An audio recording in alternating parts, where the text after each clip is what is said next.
ফিরে আসে, ফের আজ হয়। আর একটা গত হয়ে যায়, সেটা গতকাল। তো যেটা আসেনি আগামীতে আছে, সেটা হলো আগামীকাল। তো যদি দুনিয়ার হিসাব করেন, তাহলে সোমবার গেল, তো আর 4-5-6 দিন পরে আবার সোমবার আসবে, এটা হলো আগামী। আর যদি দুনিয়ার দিকে দেখি, তাহলে দুনিয়া হলো এক কাল, আর আগামীতে আছে পরকাল, দুটো কাল। আমাকে আল্লাহ তাআলা আগামীকালকের অর্থাৎ পরকালের আমাকে চিন্তা করতে বললেন এবং আমাকে দেখতে বললেন কি পেশ করেছো আগামী কালের জন্য, আগামী দিনের জন্য। এখন প্রশ্নটা হলো যে আমি কি দেখব আগামীকাল, অর্থাৎ হাসরের মাঠ, কিয়ামতের দিনের জন্য আমি কি করেছি, এটা আমাকে কি দেখতে হবে। তো আপনাকে বুঝাবো কোন ভাষা দিয়ে। যদি এইটুকু বুঝতে পারেন যে আপনি যদি বারহারোয়া স্টেশনে ফারাক্কা এক্সপ্রেসে উঠে দিল্লি যান, তো 36 ঘন্টা সফরের জন্য আপনার ব্যাগে পানি থাকে, মুড়ি থাকে, চিড়া ভাজা থাকে, 2-4টা রুটি থাকে, জাড়ের দিনের জন্য জরুরি সোয়েটার, জামা কম্বল থাকে, জুতা স্যান্ডেল থাকে, এবং আপনাকে বিদায় দেওয়ার কালে আপনার স্ত্রী তাগিদ করে দেয়, এভাবে চলবা, এভাবে খাবা, এভাবে বসবা, এভাবে থাকবা ইত্যাদি। এখন প্রশ্ন হলো 36 ঘন্টার সফরের জন্য যদি আপনার ব্যাগের ভেতরে বোতল থাকে পানির, তাহলে আপনার মগজে চিন্তা আছে যে আমাকে পানির জন্য হতে পারে পেরেশান হতে হবে, তাহলে পানিটা আগে নিয়ে নিই। ব্যাগে নিয়ে নিয়েছে পানি। প্রবল শীতের কালে যখন ঠান্ডা লাগবে তখন নিজেকে সামলাতে পারবো না, তাহলে একটা ফুল সোয়েটার ব্যাগে ভরে নিয়েছি যাতে আমাকে ঠান্ডা না লাগে। তাহলে আপনি 36 ঘন্টা সফরের জন্য এবং আগামী জানুয়ারিতে শীত আসবে তার ভাবনা ভেবে ব্যাগটাকে আপনি এত সুন্দর করে সাজালেন। তো কালকের জন্য আল্লাহ তাআলা আপনাকে ভাবতে বললেন এবং দেখতে বললেন কি করেছো কি করনি, তো সেদিনে কি কি দরকার লাগবে আমাকে। তো যতগুলো কথা হাসরের ময়দান সম্পর্কে আছে, একদিনে তো এতগুলো কথা শুনে শেষ করা যাবে না। এখন যদি 1 মাইল দূরে মাথার উপরে সূর্য থাকে আর তার 6টা আপনার গায়ের উপরে পড়ে, সহি হাদিস বলছে কেউ হাঁটু বরাবর ঘামে থাকবে, কেউ বুক বরাবর, কেউ কোমর বরাবর, কেউ নাক বরাবর, এইভাবে যে নিজের ঘামে এইভাবে ডুবে থাকবে মানুষটা। তো সেই দিন সম্বন্ধে আপনাকে ভাবতে হবে না যে আমি যেন ঘামে ডুবে না থাকি, আমাকে এমন বিপদের মুখে পড়তে না হয়। এটাই আপনাকে দেখতে বলছেন আল্লাহ তাআলা যে একটু দয়া করে নজর লাগাও তোমার ব্যাগে, তোমার আমলের বাক্সে কি কি নেওয়া আছে। এক সাহাবীর মুখ শুকিয়ে গেল, চোখ শুকিয়ে গেল শুধু একটা কথা শুনে। কি কথাটা? রাসূলুল্লাহ সহিহ হাদিসে বলেছেন, কিয়ামতের দিন হাসরের ময়দানে 300 বছর ধরে কোটি কোটি কোটি কোটি মিলিয়ন মিলিয়ন মানুষ দাঁড়িয়ে থাকবে, আর আসমানের দিক থেকে আল্লাহর পক্ষ থেকে তাদের কাছে কোনো জবাব আসবে না। আল্লাহ কতদিন দাঁড়িয়ে থাকবো, কবে হিসাব শুরু হবে? এভাবে আমরা এই রোদে দাঁড়িয়ে থাকবো, দাঁড়িয়ে থাকা যে সম্ভব হচ্ছে না। আপনি যাই বলতে থাকুন না কেন, 300 বছর হাদিস বলছে যে কোনো জবাব সওয়াল হবে না, তারপরে রব্বুল আলামিন হিসাব নিকাশ শুরু করবেন। এই পেরেশানিটাকে যদি দূর করতে হয়, তাহলে আপনাকে আমলের বাক্সে একবার নজর দিতে হবে না? এমন কি আমল করব যে আমি আল্লাহ রাব্বুল আলামিনের আরশের ছায়ার তলে জায়গা পাবো, তাহলে আমাকে রোদ লাগবে না, আমার ঘাম ঝরবে না। এটা ভাবনা আপনাকে ভাবতে হবে না? এইগুলোই আপনাকে ভাবতে বলা হচ্ছে। আর আল্লাহ তাআলা কোরআনে বলছেন, ইয়া আইয়ুহাল্লাযীনা আমানুত্তাকুল্লাহা ওয়াল তানজুর নাফসুম মা কাদ্দামাত লিগাদ। আগামী কালকের জন্য কি নিয়েছো, পুঁজি, সেই জিনিসগুলোর দিকে তোমাকে দেখতে বলছি। যদি কম থাকে পুঁজি তো এখনো টাইম আছে, পুঁজি সংগ্রহ করে নাও। কাল আসবে, কালকে বলে কেউ যদি সন্দেহ প্রকাশ করেন তো আপনি মুমিন হয়ে থাকতে পারবেন না।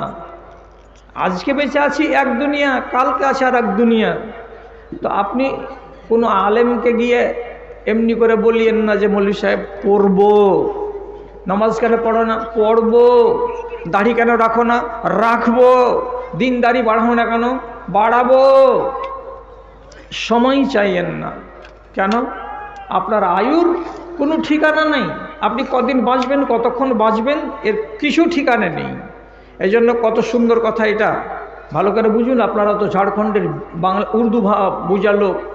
কবি বলছেন, এক ইয়ে জাহাঁ এক ও জাহাঁ, एक ये जहाँ एक वो जहाँ, इन दो जहाँ के दरमियान फासला एक सांस का, जो रुक गई तो वो जहाँ, जो चल रही है तो ये जहाँ।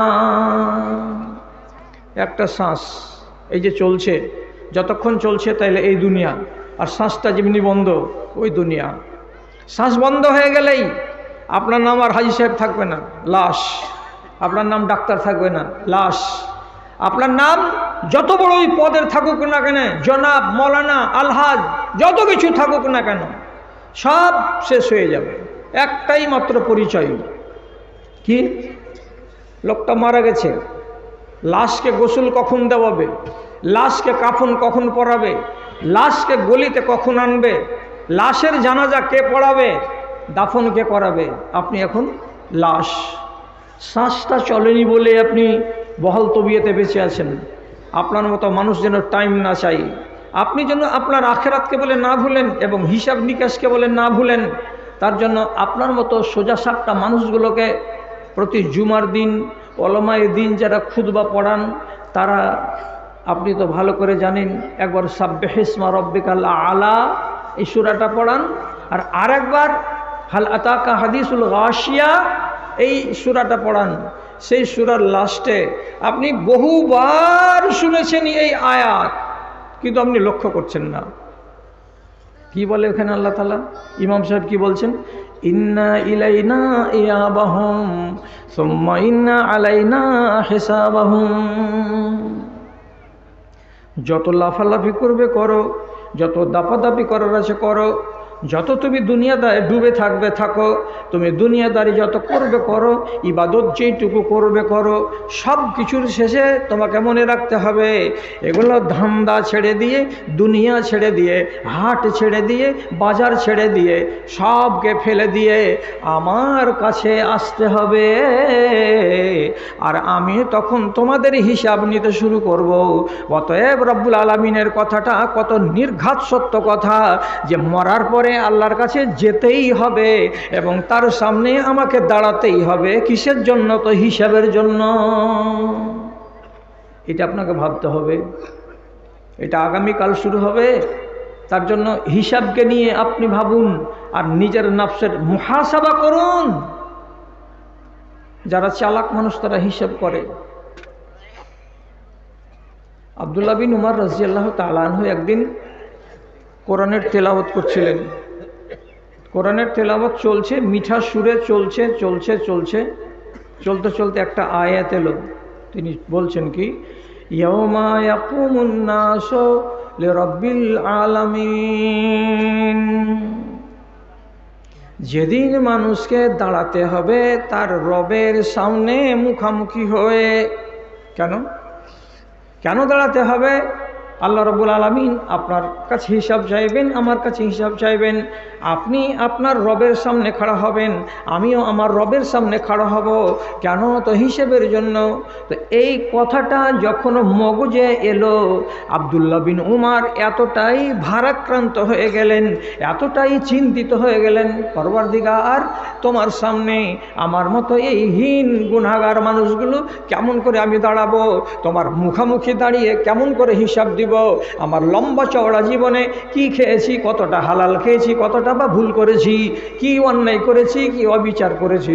এই পরওয়ারদিগার, এতগুলো হিসাব কি আমার দ্বারাই দেওয়া সম্ভব হবে, পারবো কি পারবো না। এই জন্য তিনি তেলাওয়াত থামিয়ে দিলেন, আওয়াজ বন্ধ হয়ে গেল। পিছনের লোকেরা ভাবতে লাগলেন, আপনি তেলাওয়াত উনি আগে বাড়াচ্ছেন না কেন, আর পড়ছেন না কেন।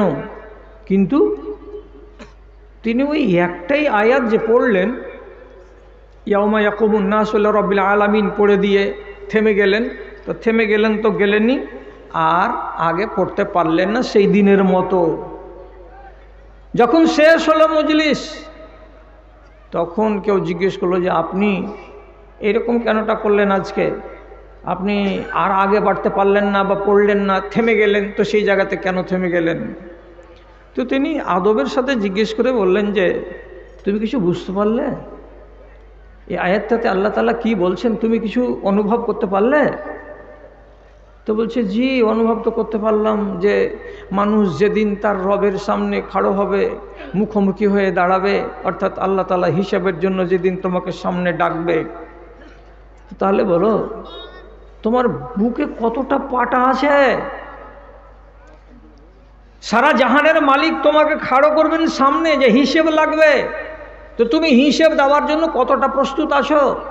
তোমার কি খাতা কলম সব ওকে করা আছে, তোমার জাকাতের হিসাব ঠিক আছে, তোমার ওষুধের হিসাব ঠিক আছে, তোমার খাওয়া দাওয়ার রুজি রুটির হিসাব ঠিক আছে, তোমার যৌবনকালের হিসাব ঠিক আছে, তুমি যতটুকু নিয়ম নীতিকে মেনে চললে আল্লাহর দুনিয়াতে, কতটি হালাল কতটি হারাম মানতে গিয়ে কিছু ভুল করেছো, কতটি ভুল করেছো, কতটি ঠিক করেছো, কতটি জীবনে অন্যায় করেছো, কতটি ন্যায় করেছো, এ সমস্ত কথাগুলো তোমার মগজে ভিড় লাগাই না। তখন হয়ে যে বলছে, যে কথাটা বললেন, মাথা তো ভারী হবেই হবে, পাও ভারী হয়ে গেল, শরীরও ভারী হয়ে গেল, রবের সামনে দাঁড়াতে হবে এতগুলো হিসাবের জন্য। এমনি আপনার আওয়াজ বন্ধ হয়ে যায়নি। জি, এটাকে আপনি খুব সহজ করে নিয়েন না, একটু গুরুত্ব সহকারে নেবেন যে আপনাকে একদিন না একদিন এর জন্য আল্লাহ তাআলার সামনে খাড়ো হতে হবে। এটার নাম হলো মুহাসাবা। নিজের হিসাব যদি নিজে না করবেন তো আপনার হিসাব অন্য কে করে দিবে। হযরত উমর রাদিয়াল্লাহু তাআলা আনহুর একটি কওল মানকুল আছে, তিনি সব মানুষকে সাবধান করে বলতেন, হাসেবু কাবলা আন তুহাসাবু।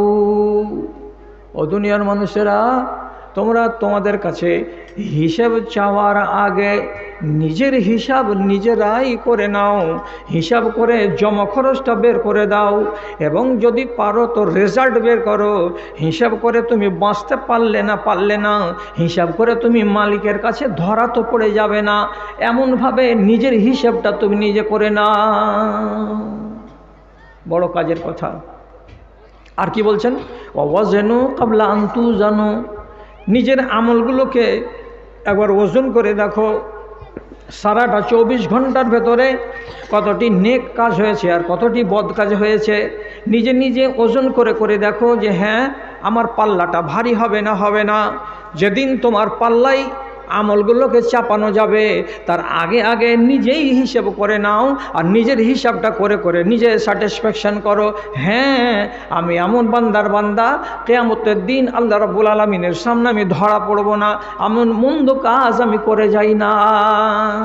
নিজের তাসাল্লি করুন এবং নিজে ওজন করে করে দেখুন, মাঝে মাঝে ইমানকে এমনি করে করে চেপে চেপে চেড়ে চেড়ে দেখুন, বাজিয়ে বাজিয়ে দেখুন, আমি ঠিক আছি তো।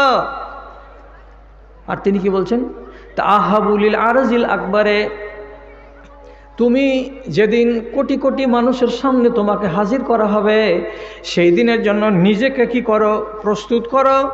এবং নিজেকে আরেক জায়গাতে বলছেন তুমি নিজেকে সজ্জিত করো। সজ্জিত করব কি দিয়ে? শুধু জামা কাপড় পরলে সজ্জিত হয় না, শুধু শুধু আমি দুনিয়ার মূল্যবান সামগ্রীকে ব্যবহার করব, এর জন্য সজ্জিত হওয়া হয় না। আপনি নামাজ দিয়ে, রোজা দিয়ে, হজ দিয়ে, জাকাত দিয়ে, আমর বিল মারুফ দিয়ে নিজেকে সজ্জিত করেন। কেন যে নিজের দেহখানাকে সজ্জিত করে রাখতে গেলে, ইমানটাকে যদি সজ্জিত করে রাখা যায়, এটাই জিনিস আপনার কল্যাণ ডেকে আনবে।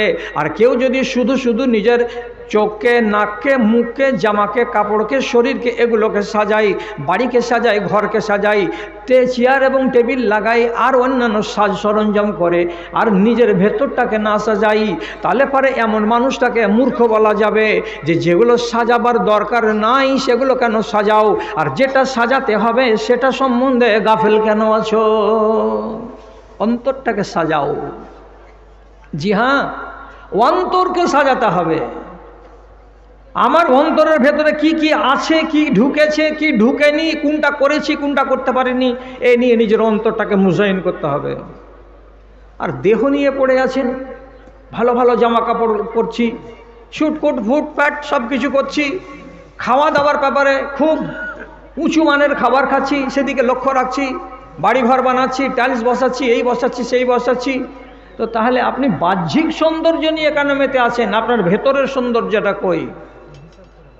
কবি বলছেন, जिस्म फानी है, जिस्म फानी है, सजाने की ज़रूरत क्या है, हुस्न दुनिया को दिखाने की ज़रूरत क्या है, ऐसा अमाल करो, ऐसा अमाल करो कि रूह से खुशबू आए, इत्र कपड़ों में लगाने की ज़रूरत क्या है, इत्र कपड़ों में लगाने की ज़रूरत क्या है।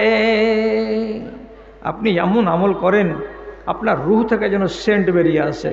জি, তাহলে না আমি আমার দেহটাকে সাজালাম।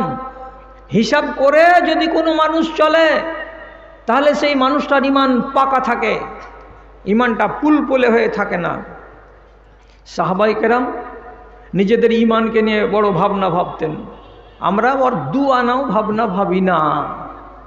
একটা আপনাকে এক তাবেঈর কল নকল করে শোনাচ্ছি। ইমাম মালিক রাহিমাহুল্লাহ তার কিতাবুজ জুহুদের ভিতরে লিখেছেন, সাহাল বিন আবদুল্লাহ রাহিমাহুল্লাহ উনি ওনার টাকা আর পয়সা আল্লাহর পথে খালি লুটিয়ে দিতেন। যেখানে যেখানে যাবেন এই 500 কে 700 কে 1000 টাকা লুটাতে আছেন। আব্দুল্লাহ বিন মুবারক একজন বড় আলেমে দিন, উনার কাছে গিয়ে তার দুটো ভাই আর তার মা শিকায়ত করলো। কি বলছে ওর মা? জনাব, আপনি একজন বড় আলেম, আপনি যদি আমার ছেলেকে একটু বুঝিয়ে দেন তাহলে পরে ছেলেটা বুঝে যাবে, আপনি দয়া করুন, তাহলে আমার পরিবারটা বাঁচবে, ওর পরিবারটা বাঁচবে। তো কি হয়েছে বাবা বলো তো? তো বলছে আমার ছেলেটা সাহাল বিন আবদুল্লাহ কানা ইউনফিকু আমওয়ালাহু, সে নিজের মালগুলোকে খরচ করছে, এত বেশি খরচ করছে যে হয়তো আমার মন বলছে আমার ছেলেটা একদিন ফকির হয়ে যাবে, তার পরিবারের লোক একদিন খেতে পাবে না। কেন যে আয় বুঝে ব্যয় করতে হয়, কিন্তু আমার ছেলেটা বেশি বেশি করে খরচ করে দেয়। এত সাদকা করা এটা আমি ভালো চোখে দেখি না, আমাকে ভয় হচ্ছে তার নিজে ফকির হয়ে যাওয়ার। আপনি একটু বলেন না ওকে। তখন তিনি একদিন বললেন যে আপনি আপনার ছেলেটাকে সাথে করে আসেন। একদিন দুদিন পরে সাহাল বিন আবদুল্লাহকে সাথে করে ওর মা আর ওর দুই ভাই এসেছে। আসার পরে সামনে বসে বলছে, বাবা তোমার মা আমার কাছে অভিযোগ পেশ করেছে যে তুমি নাকি এইরকম করছো, তো এইভাবে যদি খরচ করো তো তোমার পরিবারের জন্য কি বাঁচবে? এটা করিও না বাবা, এইরকমভাবে খরচ করিও না। তখন তিনি বলছেন, সাহাল বিন আবদুল্লাহ বলছেন কি, মাওলানাকে, মাওলানা একটা কথা বলি। কি কথা বাবা? তো বলছে, লাউ আন্না রাজুলান ইশতারা যায়আতান বিরুস্তাকা, মদিনা থেকে পূর্ব দিকে উত্তর দিকে ওমানের বর্ডারের কাছে একটা শহর আছে, তার নাম হলো রুস্তাক। তো মাওলানা বলতে চাইছি আপনাকে, একটা মানুষ যদি মদিনাতে বসবাস করে আর সে যদি একবার ফয়সালা করে আমি এখানে থাকবো না, এখান থেকে হিজরত করে বা পালিয়ে চলে যাব কোথায়, তো রুস্তাক শহরে, উম্মানের বর্ডারে, সেইখানে যদি চলে যাই আর ওখানে বাড়ি বানাই, আপনি বলুন তো তাহলে মদিনার বাড়িতে যতটি চেয়ার আছে, টেবিল আছে, আসবাব আছে, পত্র আছে, সবগুলোকে এখানে ফেলে দিয়ে চলে যাবে না এখান থেকে নিয়ে চলে যাবে তার নতুন বাড়িতে, বলুন তো? তো মৌলানা বলছেন তুমি যদি এখানকে ছেড়ে ওই জায়গাতে নতুন করে বাড়ি বানাতে যাও, তো তাহলে তো আক্কেলের পরিচয় হলো এটাই, এখানকার বাড়িতে তোমাকে চেয়ার টেবিল আসবাবপত্র কিছু রেখে দেওয়া চলবে না, সবকে নিয়ে তোমার নতুন বাড়িতে তোমাকে চলে যেতে হয়। এটাই তো নিয়ম। তখন তিনি বলছেন এ কথাটাই তো শুনতে চাইছিলাম আপনার মুখ থেকে, আপনি আমার মাকে বলেন। কি তাহলে বুঝতে পারলাম? বলছে বুঝতে পারলেন এই দুনিয়াটা আমার জীবনের জন্য স্থায়ী নয়, আমি এখানে হাজার হাজার বছর বাঁচতে আসিনি, আমার একটা দুনিয়া আছে আগামীতে, সেটার নাম হলো আখেরাত। আমি যদি এগুলো খরচ করে দিই আর যদি আমি খরচ না করি, তো খরচ যদি না করি তো বাড়িতে থেকেই যাবে, আর আমি এই বাড়িতে এগুলো রেখে দিয়ে আমার ওই বাড়ি আমি চলে যাব, তাহলে আমি আক্কেলের কাজ করলাম না। তো যেখানে আমার স্থায়ী বাড়ি হলো আখেরাত, তাহলে আখেরাতে যেতে হলে আমাকে আমার মালগুলোকে কমাতে হবে, আমার মালগুলোকে ট্রান্সফার করে দিতে হবে আমার ওই বাড়ির জন্য, যাতে করে এই মাল আমার দুনিয়াতে থেকে না যায়। আব্দুল্লাহ বিন মুবারকের মতো এত বড় জাদরেল আলেম, উনি মাথাটাকে নিচু করে নিয়ে ভাবছেন আর বলছেন সুবহান আল্লাহ, আল্লাহ তাআলা একে যে হিসাব শিখিয়েছেন সেই হিসাব তো আমরা করি না। আখেরাতকে সাজাবার জন্য দুনিয়াকে উজাড় করে দিচ্ছেন। তা আমি তো বললাম যে এটা করাটা ঠিক, যে তোমার এই বাড়িকে বাদ দিয়ে ওই বাড়িকে তুমি সাজাও, এই বাড়িতে কিছু রাখা চলবে না, কেন যে তুমি এই বাড়িতে থাকবে না। তো তার মতলবটা হলো এই যে দুনিয়াতে আমি থাকবো না, ওই জন্য আমি আমার ধন মালগুলোকে আল্লাহ তাআলার কাছে পাঠিয়ে দিচ্ছি।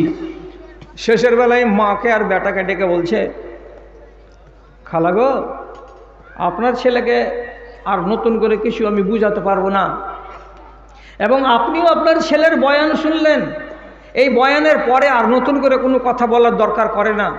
ছেলে ভালোই বুঝে কতটি মাল থাকলে আমার দুনিয়া চলবে আর কতটি মাল না থাকতে গেলে আমি বিপদে পড়ব। কাজে উনি নিজের ভাবনা ভেবে চিন্তে খরচ করছেন, আপনি ওনাকে নিষেধ করতে যাবেন না। হিসাবটা কেমন করেছেন জানেন? আপনি দেখতে পেলেন? তা আমরা হলাম 35তম নসল ওই আরবদের, ওই সাহাবীদের। তা আমরা আমাদের আমলের কেন হিসাব করতে যাই না? কখনো যদি ভুল হয়ে যায় তো ভুলকে নিয়ে বাড়িতে বসে কেন থাকি? আমাদের ইমান হিলে কেন উঠে না?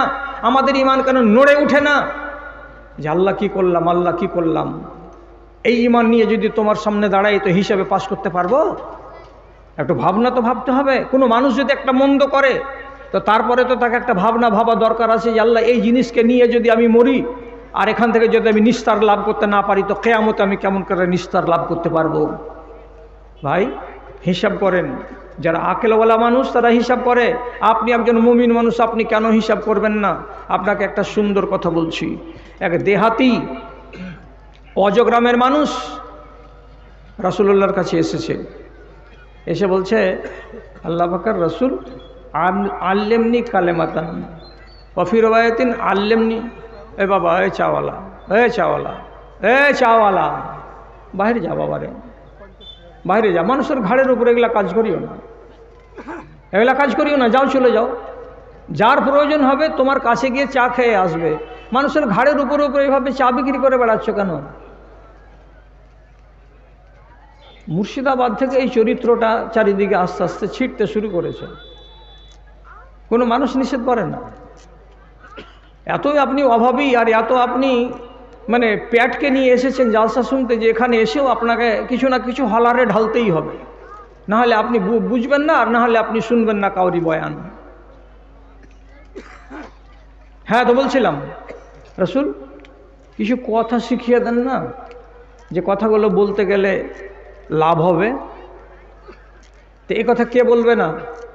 আপনি বলবেন না কাউ? কি মৌলানা একটা ভালো কথা শিখিয়ে দেন তো, যে কথাটা আপনি শিখাবেন তো আপনার কথা অনুযায়ী আমি আমল করব, তো আল্লাহ তাআলা আমার কল্যাণ করবেন। একটা ভালো আলেম মাওলানা সালাফিক আবু তাহের সালাফিকে আপনি দেখতে পেয়ে নিলেন, আপনি একটা কথা জিজ্ঞেস করে দিলেন, কিছু শিখিয়ে দেন না একটা আমাকে। রসুলুল্লাহর কাছে যে বলছেন আল্লিমনি কালেমাতান ওফি রওয়ায়াতিন ইয়ানফাউনি, আপনি আমাকে একটা কিছু কথা শিখিয়ে দেন না রাসূলুল্লাহ, আমি এই কথাটাকে বলবো, আর বলতে গেলে এই কথাটা আমার কাজে আসবে। কখন? যেদিন বিপদের দিন, সেই দিন আমার কাজ দিবে, তার জন্য আপনার কাছে শিখতে চাইছি। তখন রসুলুল্লাহ লোকটার আগ্রহ দেখে বলছেন, আহারে, তুমি যখন তোমার উপকারে আসবে, কাজে আসবে এমন একটা কথা শিখতে চাইছো আমার কাছ থেকে, আর আমি শিখাবো না মানে? শিখো শিখো শিখো বলছি। রাসূলুল্লাহ বলছেন সুবহানাল্লাহি আলহামদুলিল্লাহি ওয়ালা ইলাহা ইল্লাল্লাহু আল্লাহু আকবার। রাসূলুল্লাহ থেমে থেমে বলছেন, থেমে থেমে একটা করে বাক্য বলছেন। যখন 3টা বাক্য শোনা হয়ে গেছে তখন এই দেহাতি বলছে সুবহানাল্লাহ মানে কি? আল্লাহ রাব্বুল আলামিন তোমার তসবিহ বয়ান করছি। আলহামদুলিল্লাহ মানে কি? হে আল্লাহ আমি তোমার প্রশংসা গাইছি। লা ইলাহা ইল্লাল্লাহ এর মানে কি? আল্লাহ রাব্বুল আলামিন ছাড়া কোনো মাবুদ আমাদের নেই। তো কথা 3টার পরে আরও 2টা লম্বা আছে, আমি অত দূর যাচ্ছি না, শর্ট সময়ের জন্য এসেছি। তখন লোকটা সাথে সাথে বলছে হাজা লিল্লাহে ওয়া মা লি। আয় আল্লাহ রসুল, জয়টা কথা আপনি বললেন, এ কথা কয়টা তো সবই আল্লাহর জন্য হলো। সুবহানাল্লাহ মানে কি? তো আল্লাহর। আলহামদুলিল্লাহ মানে কি? তো সেটা হলো আল্লাহর জন্য। লা ইলাহা ইল্লাল্লাহ যদি বললাম তো এটাও তো হলো আল্লাহর জন্য। আরে আমার কি হলো? আমার লাভের জন্য আমি আপনার কাছে খোঁজ চেয়েছি, আপনি এমন কথা শিখান যাতে আমার লাভ হয়। তো রাসূলুল্লাহ যে মানুষ যেভাবে বুঝবে তাকে সেভাবে বুঝাচ্ছেন। এই দোয়াটাই যদি বলে তো তার লাভ আছে, কিন্তু রসুল ওইভাবে মানুষটার তাসাল্লি হবে না, তার জন্য রসুল ওই প্রসঙ্গটাকে ছেড়ে দিয়ে আল্লাহ তাআলার নবী ওকে আর একটা দোয়া শিখে দিলেন। তখন বলছে কি বলবো আল্লাহ রসুল? তখন রসুল বলছেন কুল আল্লাহুম্মা গফিরলি ওয়ারহামনি ওয়াহদিনি ওয়াফিনি ওয়াজবুরনি। এটা বলো। তাতে গোড়াতে কি আছে? সবটিতে দেখতে পাচ্ছি এবার, এটা তো আরব দেশের লোক, তো গোড়াতে দোয়াটাতে কি আছে? আল্লাহুম্মা গফিরলি, তুমি আমাকে মাফ দাও, ওয়ারহামনি, তুমি আমার উপরে রহম করো, আল্লাহ তুমি আমাকে রিজিক দাও, ইত্যাদি ইত্যাদি কথা যখন বলা হলো, আমাকে দাও আমাকে দাও আমাকে দাও, তখন লোকটা খুশি হয়ে বলছে আল্লাহ পাকের রাসূল, আমি যেটা চাইছিলাম সেটা পেয়ে গেছি, আমি আর আপনার কাছে কোনো জিনিস চাই না। এটাই দোয়াকে শিখে নিলাম, এই দোয়াটাকে আমি যত পারবো তত বলতে থাকবো। আমি আমার এই দোয়াটা পড়ে পড়েই আমার আখেরাতের কল্যাণ আমি সাধন করে নেব ইনশাআল্লাহ। তাহলে লোকটা দেহাতের, এই শহরের লোক নয়, এত সভ্য লোক নয়, এত জ্ঞানীগুণী আর পড়াশোনা করার লোক নয়, অথচ তিনি এসেছেন। তো তিনি আসার পরে আবার নিজের হিসাবটাকে মিলিয়ে দিচ্ছেন রাসূলুল্লাহর কাছে যে এটাতে তো আমার কিছু দেখতে পাই না, এটা তো সবই আল্লাহর, আমার লাভের জন্য জিজ্ঞেস করেছি, আপনি আমাকে বলুন না। তখন রসুল ডাইরেক্ট ওকে শিখলেন, এই দেখো তোমার লাভ কেমন আছে, এই সহিহ হাদিস। তো আমি দেখাতে চাইছি কি, যে একটা মানুষ তার আগামী জীবনে কল্যাণ কি করে সাধন হবে তার ব্যাপারে চিন্তিত হয়ে রাসূলুল্লাহর কাছে বলছেন মা ইয়ানফাউনি, যেটা আমার লাভ দিবে কিয়ামতের দিন, আমি ওখান থেকে উপকৃত হতে পারবো, এমন জিনিস আপনি আমাকে দেন। তাহলে কিয়ামতকে নিয়ে আর নিজের হিসাব কিতাবকে নিয়ে তারা এত চিন্তিত থেকেছে, আর তাদের উত্তরসূরি, তাদের আওলাদেরা, পোতারা আর নাতিরা, আজকে আমরা যতগুলো দুনিয়াতে আছি আমরা কেউ কিন্তু সেগুলো সম্বন্ধে হিসাব করি না। এমন পর্যন্ত কি ঈমানকে দুর্বল থেকে দুর্বলতর করে দেবে। তথাপি আপনি নড়ে চড়ে বসছেন না, আমরা নড়ে চড়ে বসছি না, আমরা এমন কাজ করে যাচ্ছি যে যেগুলো কাজ করার পরে যদি খালেস অন্তরে তওবা না করা যায় আর বিনা তওবাতে মানুষটা মরে যায়, তাহলে ওয়াল আয়াযু বিল্লাহ, আল্লাহ আপনাকে বাঁচায় আমাকে বাঁচায়, মানুষটা জান্নাতের মুখ দেখতে পাবে না। এত বড় বড় গুনাহ করে করে মানুষ চলে যাচ্ছে, কিন্তু তার আগে তওবা করার নাম নিচ্ছে না। আর দুনিয়াটাকে কতখানি ভোগ করলাম, আখেরাতে এর বদলাটা কি হবে এই হিসাবটা কেউ করতে যায় না। ভাইজান, কতদিন সময় নেবেন? চোখের সামনে দেখছি অনেক অজুখানাতে 70 বছর বয়সের বুড়া বুজুর্গ, মাথায় টুপি, চেহারাতে সাদা দাড়ি, অজু করতে বসে নলটা খুলছে, তো নল খোলার আগে মুখের ভেতরে একটা শাহাদাতের আঙুলকে ভরে কি যেন বের করে মসজিদের অজুখানাতে ফেলছে, তারপরে বিসমিল্লাহ বলে অজু করছে। চাচা কি ফেললেন ওগুলা? ওই যে লগত থাকো, 70 বছর বয়সে গেছি, এখন আপনি এই জিনিস থেকে নিজেকে উন্মুক্ত করতে পারলেন না। হ্যাঁ, আল্লাহকে কি জবাব দিবেন? দোকানদারি করছেন, ক্যাশ বাক্সের গোড়ায় বসে আছেন, আর বসে থেকে থেকে রুজি কামাই করছেন দোকান থেকে। এইরকম হয়ে আমরা পাঁঠা হয়ে আছে, ভুঁড়ি মোটা হয়ে আজান পড়ছে, তো মনে হচ্ছে কি যে আজানে আমাদেরকে ডাকে না, এই আজানগুলো অন্য কোনো কওমকে ডাকছে। ওর কানের উপর দিয়ে গত হয়ে গেল হাইয়া আলাল সালাহ, হাইয়া আলাল ফালাহ, সব গত হয়ে গেল। ওর ভেতরে কোনো পরিবর্তন নেই, হিলে না, নড়ে না। ওই চা যে ঘুরছিল তো ঘুরতেই থাকছে, ঘুরতেই থাকছে। তকদির বলে একবার ভাবে না, নিজের হিসাবকে বলে ভাবে না। ভাই হ্যাঁ, বেশি যদি বলে দিই আমাকে মাপ দিয়েন, তবে আমি দাবি করেই বলছি, আমি বেশি বলিনি, কম করেই বলছি। একটা কথা শুধু শুনে রাখেন, একটা রিওয়ায়েত এরকম আছে যে হজরতে উমর রাজিয়াল্লাহ তাআলা আনহু একবার সিরিয়া বেড়াতে গেলেন। তো সিরিয়া বেড়াতে গিয়ে একটা গির্জার কাছে গিয়ে তিনি দাঁড়ালেন। তো দেখা যাচ্ছে যে গির্জার ভেতরে মারিয়ামের ছবি আছে, হজরতে ঈসা আলাইহিস সালামের ছবি আছে। এই ছবিগুলোকে এক ভদ্রলোক পাদ্রী বড় সুন্দর ন্যাকড়া নিয়ে, সাফি নিয়ে মুছে মুছে মুছে মুছে ধুলাবালিগুলোকে ঝেড়ে ঝেড়ে দিচ্ছে, আর মূর্তিগুলোকে চিকন করছে, ধুলাবালিকে সরিয়ে সরিয়ে মুছে মুছে। হযরত উমর ওই জায়গাতে দাঁড়িয়ে নিজের চোখ দিয়ে একবার বড় বড় 2 ফোঁটা পানি গাল পর্যন্ত নামিয়ে এনেছেন। পাদ্রী ওখান থেকে এসে জিজ্ঞেস করে বলছেন, আপনার কান্না করার মানেটা কি? কি জন্য কাঁদছেন? এটা তো গির্জা, এখানে তো কান্না করার জায়গা নয়।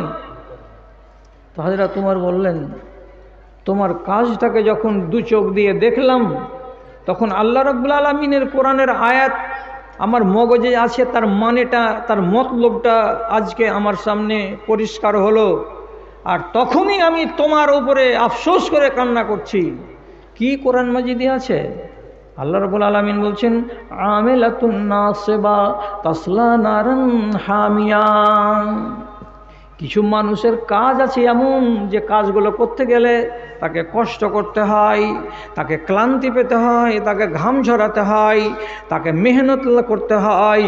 বিনা মেহনতে, বিনা ক্লান্তিতে, বিনা শক্তি খরচ করে, বিনা ঘাম ঝরিয়ে কাজগুলো আঞ্জাম দেওয়া যায় না। তাহলে আপনি ঘাম ঝরালেন, শক্তি খরচ করলেন, মেহনত করলেন, করার পরে যে কাজটা করলেন, সেই কাজটা আপনার জন্য জান্নাতকে নিশ্চিত করে দিতে পারছেন না।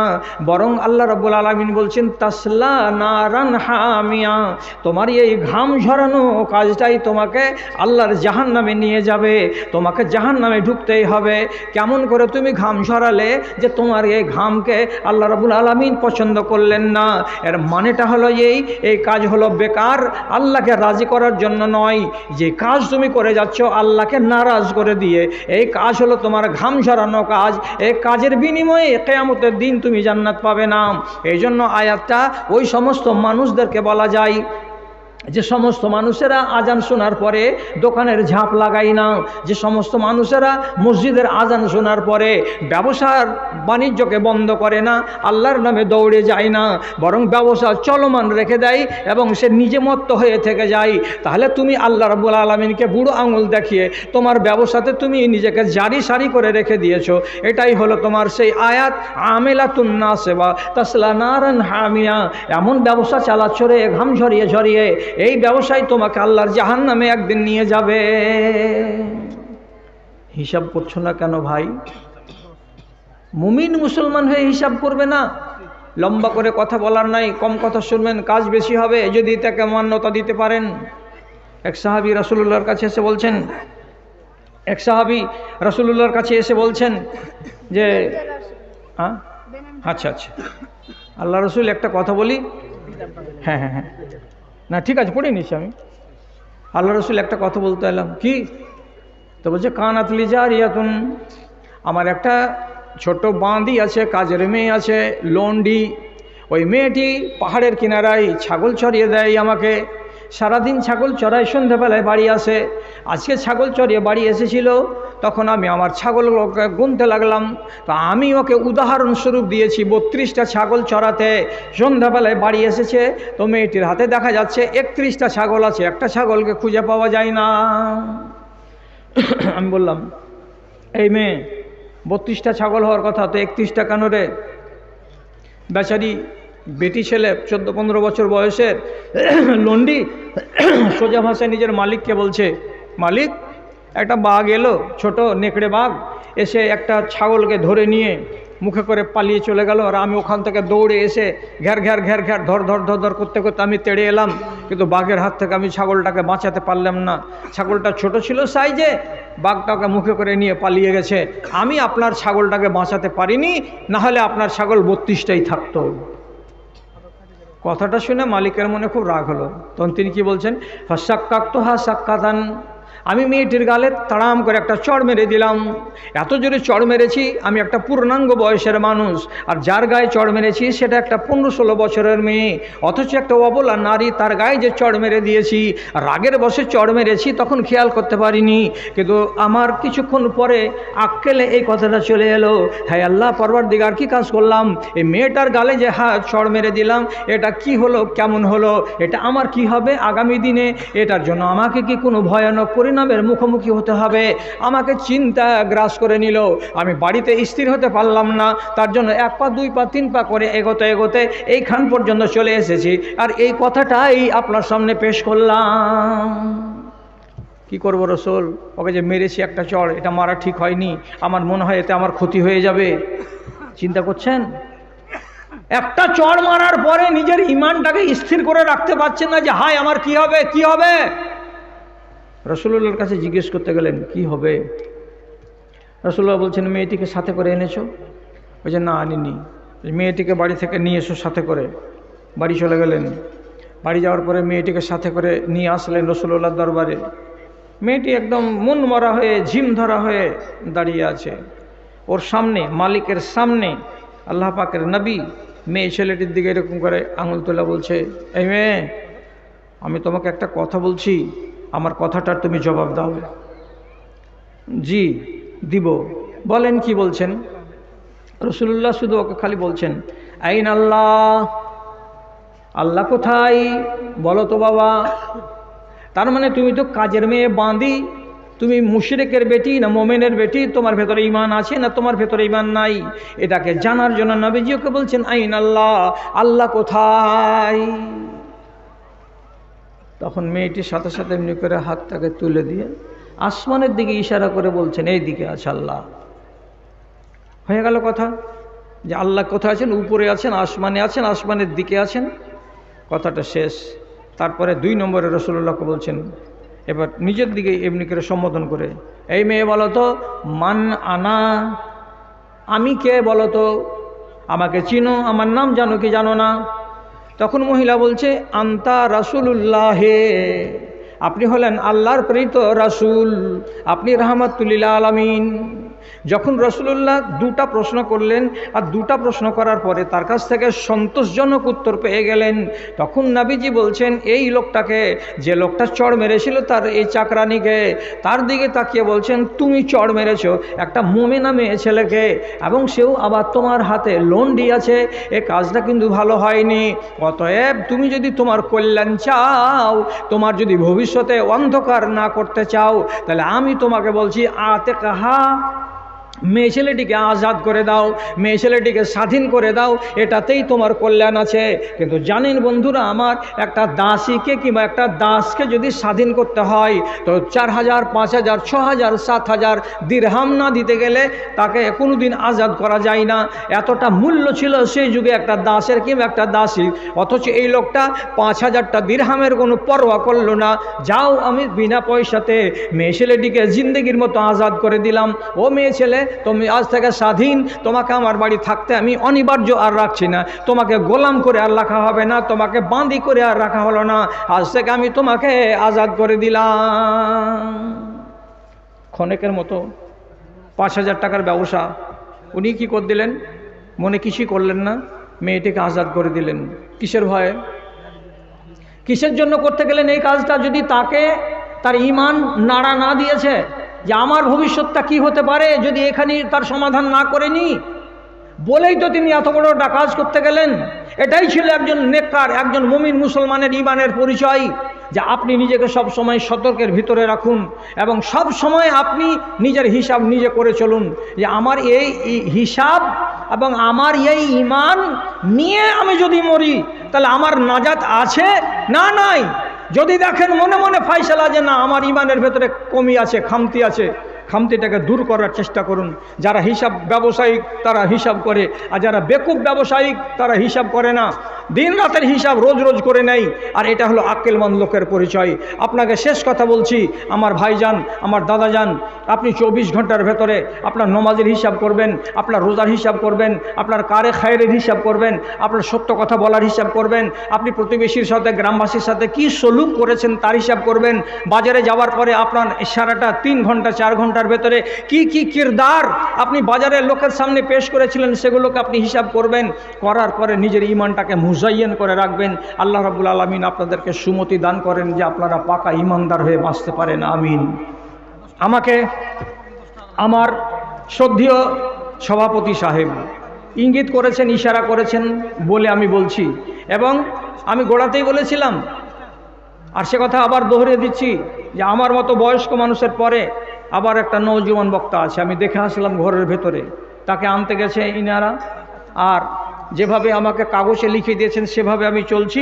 এখন আপনাদের সামনে অল্প কিছু সময়ের জন্য আমি শুধু আর্জি জানাচ্ছি যে এই নতুন মাদ্রাসাটাকে আপনারা কতটুকু ভালোবাসেন, সেই ভালোবাসার একটুখানি প্রমাণ দেন। কথাটা হলো যে ধন বাড়ে, ধন যখন হাত থেকে কেউ ছাড়ে, ধন ছাড়তে গেলে ধন কমে না, এ কথাটা আপনাকে আমি বুঝাতে পারবো না এখন। তো সোজা সোজা কথাই বলছি, আল্লাহর ওয়াস্তে মুহাব্বত প্রদর্শন করুন এবং মাদ্রাসাকে ভালোবেসে আপনি কিছু টাকা, কিছু পয়সা, কিছু আনাজ, ভুট্টা, আপনাদের দেশে যেগুলো ফসল আছে সেগুলো ফসলের আধমন 1 মণ করে পেশ করুন। আমি শুনি, আমি লিখতে বলি এই কমিটিকে। আর খানিকক্ষণ আগে এক মোদারেস বললেন যে নতুন ভবনটাকে, বিল্ডিংটাকে তৈরি করতে গিয়ে 4.5 লক্ষ টাকা মতো কর্জা হয়ে গেছে। তো আপনারাই তো সরকার, নিজামিয়া মাদ্রাসার কোনো সরকার আছে কি? কেউ সরকার নেই, শুধু জনগণই হলো সরকার। আপনাদের মতো পুরুষ লোক, ইমানদার লোক, নমাজি লোক আর এই যে আড়ালে মা বোনেরা আছেন তারাই আপনারা সরকার।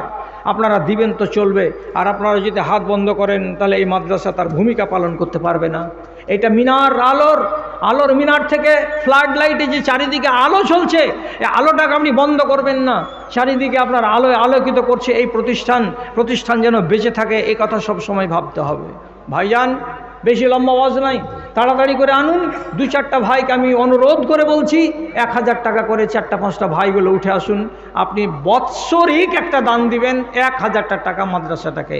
কে আল্লাহর বান্দা আছেন উঠে আসুন। আব্দুর রহমান বিন আওফের মতো লোক, উম্মে সালমার মতো নবীর আহলিয়া স্ত্রীর কাছে যে বলছেন কাদা আন ইউহলাকানি মালি, আমার মাল মনে হয় আমাকে বরবাদ করে দেবে আম্মা, আমি এত ধনী মানুষ, ধন যদি আমাকে বরবাদ করে দেয় তার মানে কি ধনের হক যদি আদায় করতে না পারি তাহলে ধনই তো আমার জন্য কাল হয়ে যাবে কিয়ামতের দিন। আপনি কিছু বলুন তো। উম্মে সালমা রাদিয়াল্লাহু তাআলা আনহা বললেন, বেটা খরচ করো, তোমাকে তোমার মাল আর হালাক করবে না, খরচ করো। তাহলে ওষুধটা কি বাতলালেন উম্মুল মুমিনিন, মাল খরচ করো, তাহলে তোমার টেনশন থাকবে না, তোমার আখিরাত সুন্দর হবে। তা আপনারা এই এলাকার এত সুখী মানুষ, আপনাদেরকে রব্বুল আলামিন অনেক সচ্ছলতা দান করেছেন, আপনারা কেউ তো এগিয়ে আসুন। আমি বড় আশা নিয়ে, আমার ঘড়িতে এখন আমার নামে আছে 8 মিনিট টাইম। আমাকে সভাপতি সাহেবের নির্দেশ আছে যে শেষের বেলায় 10টা মিনিট মানুষকে বলুন কিছু যদি দেয়, তো 7 মিনিট, তার মানে 3 মিনিট চলে গেল আমার আরজি জানাবার পরে। আপনি নড়ছেন না, কেউ নেই আল্লাহর বান্দা এরকম? 500টা টাকা নিয়ে আসুন। কেউ 25 কেজি, আপনাদের এলাকায় যেগুলো ফসল হয়, মুসুরি হয়, পেঁয়াজ হয়, রসুন হয়, কি হয় না জানি না, এগুলো হয়তো হয়। কেউ তো বলুন যে এই দিনী মাদ্রাসাটাকে আমি এই জিনিসটা দিলাম। কে আছেন? সব দুহে মুহে টেনে নিয়েছে আলেম ওলামারা। এর আগে কি যে যিনি আদায়কারী ছিলেন তিনি সব চুষে নিয়েছেন, একটাও বাকি রেখে দেননি। আসেন, উঠে আসেন। তোমার আদেশে দিন চলে যায়, তোমার আদেশে দিন চলে যায়, আধার নেমে আসে রাতে, কত যে শক্তি লুকায়ে রেখেছো তোমার নিপুণ দুই হাতে। মহাবিশ্বের তুমি যে চালক, মহাবিশ্বের তুমি যে চালক, উড়ুক তোমার জয় নিশান।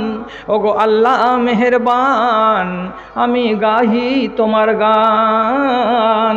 তুমি আমায় রিজিক দিয়ে বাঁচাও আমার প্রাণ, গো আল্লাহ বাঁচাও আমার প্রাণ। ড্রাইভার আব্দুল বাসির আছে? কোনখানে আছো? আচ্ছা, বলছিলাম বেয়াদবি মাপ, সবারই কাছে মাপ চাইছি। যে রাইয়ান বলে একটা গেট আছে জান্নাতে, এটা রোজাদারেরাই যাবেন। এটা দিয়ে রোজা কত রকমের আছে, শুধু আমরা রমজানটাকে চিনি আর বাদবাকি রোজাগুলোকে চিনি না, অনেকে আমলও করিনি জীবনে। কত রকমের রোজা আছে আর কোনটা রোজার ফজিলত কত, এটার উপর দিয়েই একখানা কিতাব এই বছর রচনা করা হয়েছে, 100 পাতার কম্পিউটারে ছাপা, বাংলা ভাষায় কোরআন হাদিস দিয়ে সাজিয়ে লেখা আছে। ওই লাইটটার কাছে একদম জালসার একদম শেষখানে আপনারা কেউ যান, যদি 30টা টাকা দিয়ে বইখানা নিতে পারেন তো কাজ দিবে মা বোনেদের, আপনারও কাজ দিবে। আর মেয়েরা নফল রোজা বেশি রাখে, কাজে ওদের বেশি কাজ দিবে। তো যদি নিজের বেটি মা খালা ইত্যাদির জন্য নিতে চান, ওদিকে যাবে, এখানে নয়, এখানে নয়, ওদিকে জালসার কাছে নয়, দূরে যাও, একটা নিয়ে নিন।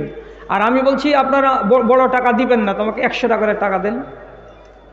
একটা লোক এতক্ষণ ধরে বলে আলহামদুলিল্লাহ, মাশাআল্লাহ, জাযাকাল্লাহ, আল্লাহ রাব্বুল আলামিন আমার ভাই তুমি কল্যাণ করো, আল্লাহুম্মা সাল্লি আলাই, আল্লাহুম্মা বারিক আলাই। আমার ভাইজান 500টা টাকা দিয়েছেন অনেকক্ষণ পরে। এইরকম টাকাগুলো আমি মনে মনে ভাবছিলাম যে কমসে কম 20 থেকে 25টা লোক আসবেন, 500 টাকা 1000 টাকা করে দিবেন, কিন্তু অত সহজ কথাটা নয় যেভাবে আমি বলছিলাম। আচ্ছা, আর একজন ভাই আমার 500 টাকা দিয়েছেন, আল্লাহুম্মা সাল্লি আলাইহি, আল্লাহুম্মা বারিক আলাইহি, আল্লাহুম্মা ইগফির লাহু ওয়ারহামহু, আল্লাহুম্মা আইয়িদহু বিল ইলমি ওয়াল হিলমি ওয়া যায়্যিনহু বিল ঈমানি ওয়াত তাকওয়া ওয়া লা তুআররিজহু বিল ফিতানি ইয়া রাব্বাল আলামিন, আমিন বিরহমাতিকা ইয়া আরহামার রাহিমিন। 100 টাকা করে টাকা, 100 টাকা করে, সমূলে 100 টাকা করে টাকা দেন আপনারা, দেন তাড়াতাড়ি করে দেন। কিসের নেশায় ছুটে চলে বায়ু। আর একজন নজওয়ান ছেলে 100 টাকা দান করেছে, আল্লাহ তার দানকে কবুল করো, আমিন আমিন বিরহমাতিকা ইয়া আরহামার রাহিমিন। উঠিস তো বাবুরে, তাড়াতাড়ি করে। কিসের নেশায় ছুটে চলে বায়ু। আর একজন 100 টাকা দান, কবুল করো তুমি পাক সুবহান মিটাদা তানমুল আরমান, রব্বানা তাকাব্বাল মিন্না ইন্নাকা আনতাস সামিউল আলিম, আমিন আমিন। এ কথা শোধালে হৃদয় আমার, এ কথা শোধালে হৃদয় আমার সত্যি দহিয়া যায়, কেন প্রতিদিন ভারত ভূমিতে মুসলিম জবাই হয়। আর একজন 100 টাকা, আর একজন আমার ভাই দিয়েছেন 100 টাকা দান, কবুল করো পাক সুবহান মিটাদা তানমুল আরমান, ওহি আল্লাহ দয়াময় দয়া যে করিবে, দানকারী দানকে তুমি কবুল করিবে, আমিন আমিন। আর একজন আমার ভাইজান 100 টাকা, আল্লাহ তুমি তার প্রতি অসখা, তার যদি কেউ থেকে থাকে কবরেতে তরাইয়া নিবে তুমি নিজের রহমতে, রব্বানা তাকাব্বাল মিন্না ইন্নাকা আনতাস সামিউল আলিম, আমিন আমিন আমিন। মাঠ আর ঘাট বলে নেই কোনো ভেদাভেদ, অপরাধ চারিদিকে করে থই থই, প্রদীপটি হাতে নিয়ে খুঁজি আমি দাঁড়ে দাঁড়ে। আর একজন ভাইজান আমার 100 টাকা, মাশাআল্লাহ, আলহামদুলিল্লাহ, জাযাকাল্লাহ। আর একজন আমার ভাইজান 100 টাকা দিল, ইহকাল পরকাল করো মঙ্গল। আর একজন আমার দাদাজি এখানে আসিয়া 200 টাকা দান দিল মাদ্রাসা লাগিয়া। রব্বে কারিম যে আশায় দান করেছে তোমার বান্দা, আল্লাহ তার দানকে তুমি কবুল করে নাও, আমিন আমিন বিরহমাতিকা ইয়া আরহামার রাহিমিন। রূপে ভরা দুনিয়াটা দেখতে কত ভালো, দেখবো যে তার চোখে তুমি দিলে আমার আলো, তুমি দিলে আমার আলো। অনেক দেখি আলোবিহীন, একই তোমার শান। একজন 100 টাকা, আরেকজন 50 টাকা, আল্লাহ রাব্বুল আলামিন তাদের দানকে তুমি কবুল করো, যে আশা দিয়েছে আল্লাহ তার আশাকে পূরণ করো। আল্লাহুম্মা সাল্লি আলাইহি, আল্লাহুম্মা বারিক আলাইহি, রব্বানা তাকাব্বাল মিন্না ইন্নাকা আনতাস সামিউল আলিম, আমিন আমিন। আসুন, দেরি করিয়েন না। কিসের নেশায় ছুটে চলে বায়ু, কেন বা বৃষ্টি ঝরে, কার আদেশে মাঠে গাছে গাছে ফুল ঝরে ফল ধরে। যেদিকে তাকাই তোমার মহিমা দেখি যে বিদ্যমান, যেদিকে তাকাই তোমার মহিমা দেখি যে বিদ্যমান। ওগো আল্লাহ মেহেরবান, আমি গাহি তোমার গান। এক বাবাজি 50 টাকা দান করেছেন, মাশাআল্লাহ, আলহামদুলিল্লাহ, জাযাকাল্লাহ। আর একজন আমার ভাইজান 200 টাকা দান করেছেন, আল্লাহু আকবার, মা আল্লাহু আলাদাহু ওয়া বারিক লাহু ফিমা আতাইতাহু। আমিন আমিন আমিন। আর একজন আমার ভাই 100 টাকা, আল্লাহ তুমি তার প্রতি শোকা তারে দেখো সত্যপথের রেখা, রব্বানা তাকাব্বাল মিন্না ইন্নাকা আনতাস সামিউল আলিম। আমিন আমিন। দেন দেন দেন, জলদি করে দেন, টাইম হলো মাত্র 2 মিনিট টাইম আছে। পরের বক্তা চলে এসেছেন স্টেজে, ওনাকে বয়ান রাখতে হবে আবার কিছুক্ষণ। আরেকজন 100 টাকা দান করেছেন, আল্লাহ তার দানকে কবুল করো, যে আশা দিয়েছে তার আশাকে পূরণ করো। আমিন বিরহমতিকা ইয়া আরহামার রাহিমিন। তো এর আগে আমার ভাই আব্দুল শুকুর সাহেব উনি অনেক কথা বলেছেন, আর সেই মুহূর্তে আপনারা দানও দিয়েছেন, ভালো কথা, এটা আনন্দেরই কথা। আর অ্যাকচুয়ালি কথা হলো এই যে যারা আদায় করে তো তারা আদায়ের স্পেশালিস্ট হয়। ওরা আদায় করার জন্য আপনার কাছ থেকে 500 টাকা বের করবে বলে 10 মিনিট 15 মিনিট আগে থেকে খালি চারিদিকে হাংড়িয়া হুংড়িয়া ঘেরে ঘুরে আপনাকে জায়গাতে নিয়ে আসার পরে টাকা আদায় করে। তো আমি তো ফের এই কাজে মাহের মানুষ নই, অতটা আমার অভিজ্ঞতা নেই, বরং কি আমি এগুলো কাজ কোনো দিন এই দিককার কাজটা আমি করিই না। যা বলি 1 ঘন্টা হোক 1.5 ঘন্টা হোক শুধু এরকম টিম করে কোরআন হাদিসের কথা কিছু বলি। তো মাঝখানে একটু না বলতে গেলে একবারই চলে না বলে সভাপতি সাহেবের আর্জিটাকে আমি রাখলাম। আপনারা যেটা দিলেন সেটা ভালো করলেন। যারা যারা এখনও দেননি, পরবর্তী বক্তা আপনাদের সামনে আসছেন। আমার টাইম হয়ে গেছে, আমি ইঙ্গিত বুঝে নিয়েছি, পেয়ে নিয়েছি। আমার জন্য আপনারা দোয়া রাখবেন। আমি কমজোর মানুষ খুবই, আপনাদের জন্য দোয়া রাখবো। আল্লাহ তাআলা আপনাদেরকে ইমানে আমানে রাখুন। আল্লাহ রাব্বুল আলামিন যেন আমাদেরকে ইমানি খালেস ইমানি জিন্দেগি দান করেন। মৌত যেন ইমানের উপরে হয়, হায়াতটা যেন ইমানের উপরে থাকে। আপনাদের সর্বাঙ্গীন সুখ শান্তি কামনা করে আজকের মতো এখানে শেষ ইতি টেনে দিলাম। আল্লাহ হাফেজ। আসসালামু আলাইকুম ওয়া রাহমাতুল্লাহি ওয়া বারাকাতুহু। ওয়ালাইকুম আসসালাম ওয়া রাহমাতুল্লাহি ওয়া বারাকাতুহু। আপনারা বক্তব্য দিলেন ফজিলাতুল শেখ যারা মাওলানা আব্দুল রাজ্জাক নামের কাছ থেকে। জাযাকাল্লাহু খাইরান।